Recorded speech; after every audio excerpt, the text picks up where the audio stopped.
Today I had a conversation with someone who was really struggling with someone in authority, and that person's not being real kind, kind of picking on them, and causing some issues for them at work. And a verse came to mind, so I wanted to share this. It's actually Luke 6:32 through 36. So Luke 6:32 through 36, and I'll kind of give you the premise and I'll read it here for you. It talks about being kind to others and even those who are not kind to us. And it's Jesus' exact words. And it's really a call as Christians to have that heart posture. And it's one of the hardest. I will completely admit it's one of the hardest. But when we have that heart posture, man, who can be against us? If God is with us, who can be against us? And so when you've got someone who is being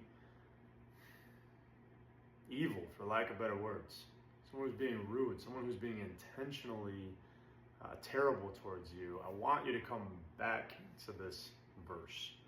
And I'll read it here for you. And this is the NIV version, so Luke 6:32. So if you love those who love you, what credit is that to you? Even sinners love those who love them.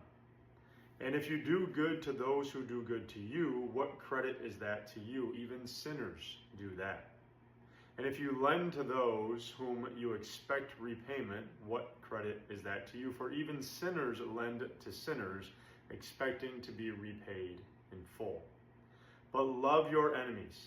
Love your enemies. Do good to them, and lend to them without expecting anything back. Then your reward will be great, and you will be children of the Most High, because He is kind to the ungrateful and the wicked.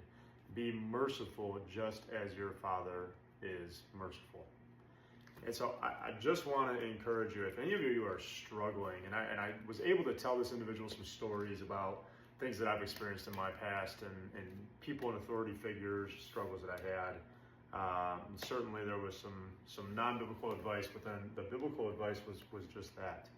If we can only be kind to those who are kind to us, we can only be happy around those that are happy around us, or those who are kind to us, then what does that say about our faith?